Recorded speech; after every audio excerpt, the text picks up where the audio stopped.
में आदित्य और भावना नामक पति पत्नी रहते थे। उनका चित्रा नामक एक सुंदर सी बेटी थी। वो एक छोटी सी घर में रहते थे। आदित्य एक बहुत नेक इंसान था और जितना उसके पास था उतने में ही खुश रहने वाला था। वो पानी पूरी बेच के आए हुए पैसों से ही अपने परिवार की देखभाल करता था। हर रोज वो सुबह उठ के पानी पूरी बना के बेचने जाता था। पानी पूरी स्वादिष्ट पानी पूरी। एक बार खाना काफी नहीं होता है, बार बार खाने का मन करता है। 10 रुपयों का एक प्लेट, आइए आइए। ऐसे पूरी गांव में जाते हुए बेचता था। उसके बनाए हुए पानी पूरी स्वादिष्ट रहने पर सभी लोग वहां खाना पसंद करते थे। रोज की तरह वो एक दिन पानी पूरी बेच के अंधेरा होने पर वापस घर जाते रहता है, जब उसे रास्ते में कुछ लोग भागते हुए नजर आते हैं। उसके पलक झपकते ही वो लोग गायब भी हो जाते हैं। कौन थे वो लोग?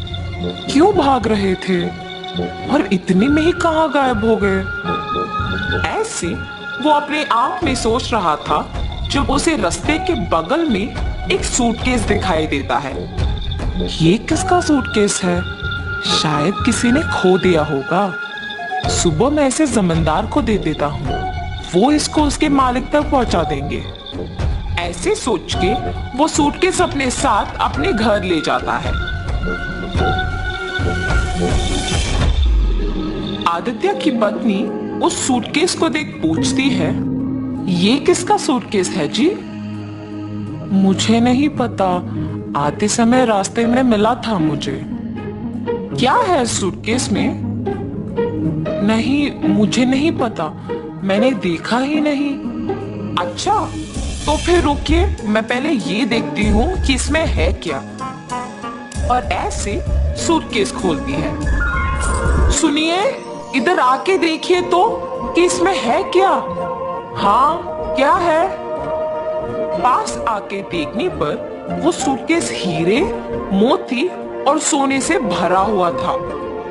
देखा आपने, कितने हीरे, कितना सोना है इसमें। अब हमें कभी वापस मेहनत करने की जरूरत ही नहीं पड़ेगी।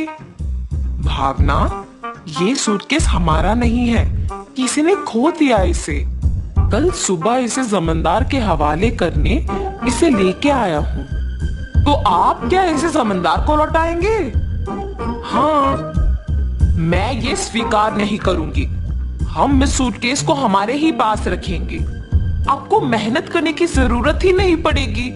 हम आखिरकार बहुत खुश रहेंगे। अपनी पत्नी का उस बात ना स्वीकार करने पर आदित्य उसे दुख ना पहुंचाने के लिए उसे कुछ नहीं कहता है और सोच में पड़ जाता है।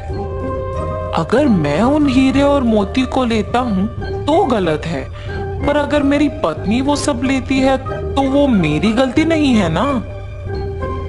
ऐसे सोचकर अपनी पत्नी से कहता है, किसी और का कमाया हुआ मुझे खर्च करना ठीक नहीं लगता है। मैं अपने पानीपुरी का दुकान ही चलाऊंगा।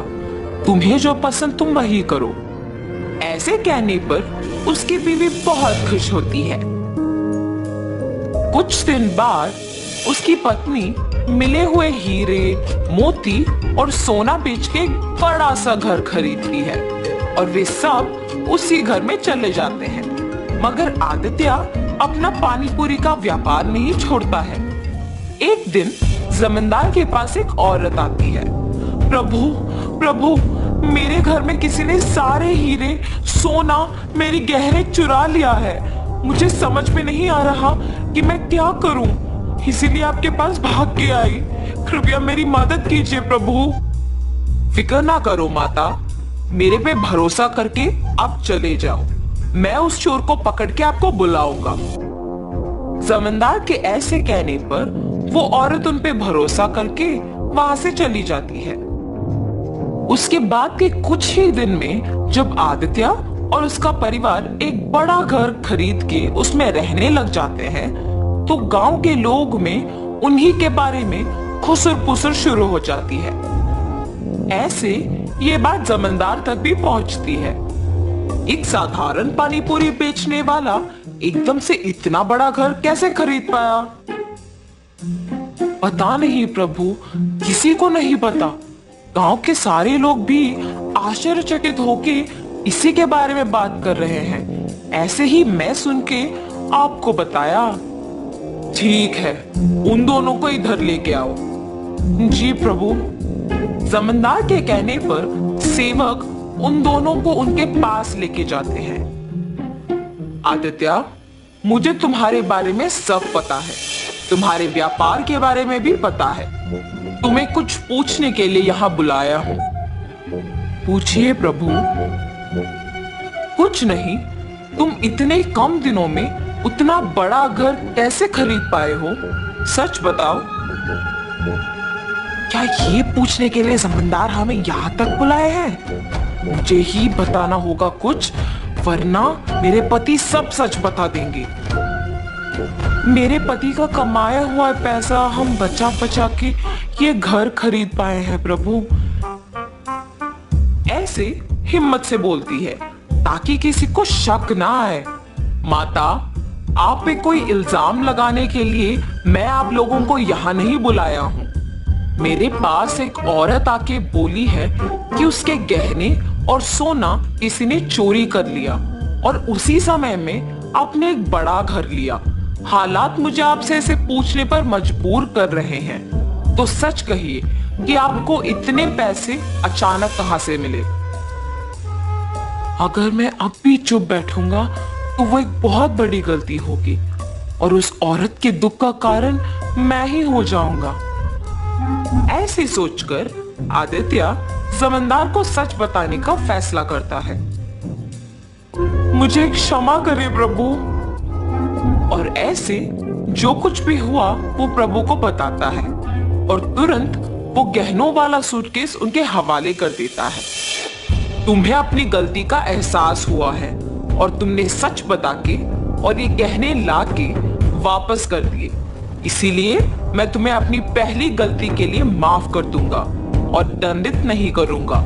लेकिन याद रखना आदित्य, गलती ना करना जितना जरूरी है उतना ही जरूरी है गलती करने वालों को रोकना। ये कभी मत दोहराओ। जमींदार के माफ करने पर आदित्य उनके कृतज्ञ होता है और वहां से चला जाता है और जमींदार उन गहनों को उस औरत के हवाले कर देता है। आदित्य हमेशा की तरह अपने पानी पूरी का व्यापार करता है और उसी से अपना घर को चलाता है। तो इस कहानी का नैतिक